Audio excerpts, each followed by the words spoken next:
ઓમ નમો ભગવતે વાસુદેવાય. જય શ્રી કૃષ્ણ મિત્રો, ઉત્સવનો મહિમા ચેનલમાં આપનું સ્વાગત છે. મહર્ષિ વેદવ્યાસ રચિત શ્રીમદ ભાગવત મહાપુરાણ સ્કંધ 9 અધ્યાય 12 ઈક્ષ્વાકુ વંશના શેષ રાજાઓનું વર્ણન. શ્રી સુખદેવજીએ કહ્યું, પરીક્ષિત, કુશનો પુત્ર અતિથિ થયો. તેનો નિષદ, નિષદનો નભ, નભનો પુંડરીક અને પુંડરીકનો પુત્ર ક્ષેમધન્વ થયો. ક્ષેમધન્વાનો દેવાનિક, દેવાનિકનો અનિહ, અનિહનો પારિયાત્ર, પારિયાત્રનો બલસ્થલ અને બલસ્થલનો પુત્ર થયો વજ્રનાભ. આ વજ્રનાભ સૂર્યનો અંશ હતો. વજ્રનાભથી ખગણ, ખગણથી વિધૃતિ અને વિધૃતિથી હિરણ્યનાભની ઉત્પત્તિ થઈ. તે જૈમિનીનો શિષ્ય અને યોગાચાર્ય હતો.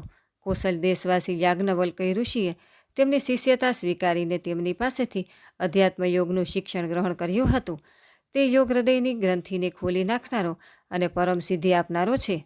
હિરણ્યનાભનો પુષ્ય, પુષ્યનો ધ્રુવસંધિ, ધ્રુવસંધિનું સુદર્શન, સુદર્શનનો અગ્નિવર્ણ, અગ્નિવર્ણનો શીઘ્ર અને શીઘ્રનો પુત્ર થયો મરુ.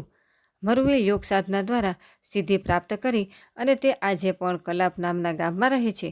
કલિયુગના અંતમાં સૂર્યવંશ નષ્ટ થઈ જતાં તે સૂર્યવંશને આગળ ચલાવશે. મરુથી પ્રસુસૂત્ર અને તેનાથી સંધિ, અને સંધિથી અમરસરનો જન્મ થયો.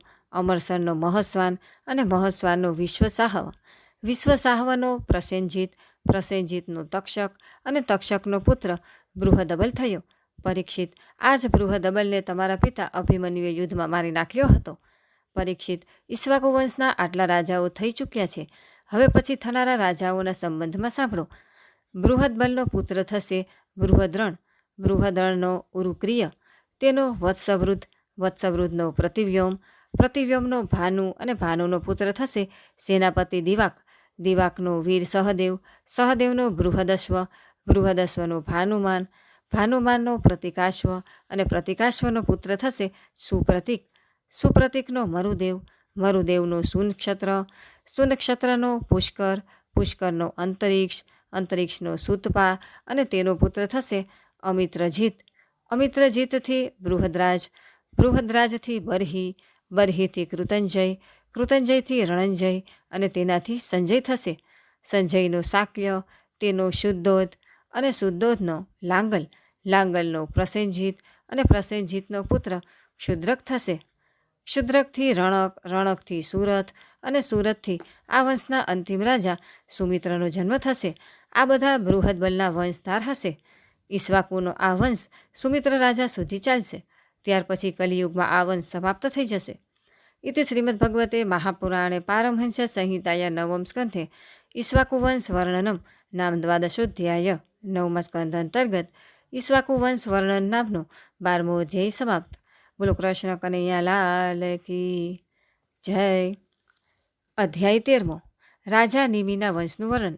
શ્રી સુખદેવજીએ કહ્યું, પરીક્ષિત, ઈક્ષ્વાકુના પુત્ર નિમિ હતા. તેમણે યજ્ઞો આરંભીને મહર્ષિ વશિષ્ઠજીનું યજ્ઞના ઋત્વિજ એટલે કે આચાર્ય તરીકે વરણ કર્યું. વશિષ્ઠજીએ કહ્યું કે રાજન, ઇન્દ્રે પોતાના યજ્ઞ માટે મારું પહેલેથી જ વરણ કર્યું છે. તેમનો યજ્ઞ પૂરો કરીને હું તમારી પાસે આવીશ. ત્યાં સુધી તમે મારી પ્રતીક્ષા કરજો. આ વાત સાંભળીને નિમિ રાજા કાંઈ બોલ્યા નહીં અને વશિષ્ઠજી ઇન્દ્રનો યજ્ઞ કરાવવા ચાલ્યા ગયા. વિચારશીલ નિમિએ એવું વિચારીને કે જીવન તો ક્ષણભંગુર છે, વિલંબ કરવો ઉચિત ન માન્યું અને યજ્ઞનો પ્રારંભ કરી દીધો. જ્યાં સુધી ગુરુ વશિષ્ઠ આવી ન જાય ત્યાં સુધીના સમય માટે તેમણે બીજા બ્રાહ્મણનું ઋત્વિજ તરીકે વરણ કરી લીધું. ગુરુ વશિષ્ઠજી જ્યારે ઇન્દ્રનો યજ્ઞ સંપન્ન કરાવીને પાછા આવ્યા ત્યારે તેમણે જોયું કે તેમના શિષ્ય નિમિએ તો તેમની વાત ન માનીને યજ્ઞ પ્રારંભ કરી દીધો છે. ત્યારે તેમણે શાપ આપ્યો. નિમિત્તે પોતાની વિચારશીલતા અને પંડિતાઈનું બહુ અભિમાન હતું, તેથી તેનું શરીર નષ્ટ થઈ જાય. નિમિની દ્રષ્ટિએ વશિષ્ઠજીનો આ શાપ ધર્મને અનુકૂળ નહીં બલકે પ્રતિકૂળ હતો. તેથી તેમણે પણ શાપ આપી દીધો કે તમે લોભવશ પોતાના ધર્મનો આદર નથી કર્યો, તેથી તમારું શરીર પણ નષ્ટ થઈ જાય. આવું કહીને આત્મવિદ્યામાં નિપુણ નિમિએ પોતાના શરીરનો ત્યાગ કરી દીધો. પરીક્ષિત, આ બાજુ અમારા વૃદ્ધા પ્રતિપિતામહ વશિષ્ઠજીએ પણ પોતાના શરીરનો ત્યાગ કરીને મિત્રા વરુણને ત્યાં ઉર્વશીના ગર્ભથી જન્મ લીધો. રાજા નિમિના યજ્ઞમાં આવેલા શ્રેષ્ઠ મુનિઓએ રાજાના શરીરને સુગંધિત પદાર્થોમાં મૂકી દીધું.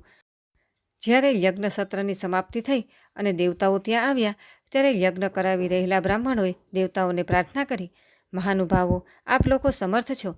જો તમે પ્રસન્ન હો તો રાજા નિમિનું આ શરીર જીવતું થઈ જાય. દેવતાઓએ કહ્યું, એવું જ થાઓ.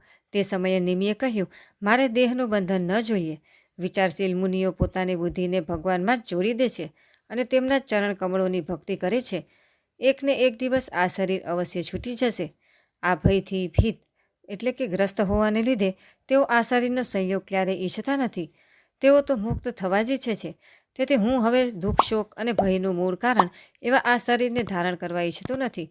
જેમ જળમાં રહેતી માછલી માટે સર્વત્ર મૃત્યુ જ છે, તેમ આ શરીર માટે પણ સર્વત્ર મૃત્યુ જ મૃત્યુ છે. દેવતાઓએ કહ્યું, મુનિઓ, રાજા નિમિ શરીર વિના જ પ્રાણીઓના નેત્રોમાં પોતાની ઈચ્છા પ્રમાણે નિવાસ કરે. તેઓ ત્યાં રહીને સૂક્ષ્મ શરીર દ્વારા ભગવાનનું ચિંતન કરતા રહે. આંખના પોપચા ઉઘડે અને બંધ થાય એનાથી રાજા નિમિના અસ્તિત્વની ખબર પડશે.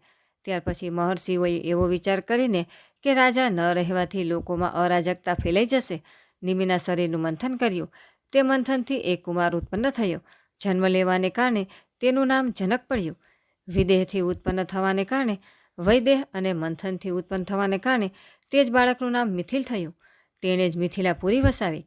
પરીક્ષિત, જનકનો ઉદાવસુ, તેનો નંદીવર્ધન, નંદીવર્ધનનો સુકેતુ, તેનો દેવરાત, દેવરાતનો બૃહદ્રથ, બૃહદ્રથનો મહાવીર્ય, મહાવીર્યનો સુધૃતિ, સુધૃત્રીનો ધૃષ્ટકેતુ, ધૃષ્ટકેતુનો હર્યસ્વ અને તેનો મરુ નામનો પુત્ર થયો.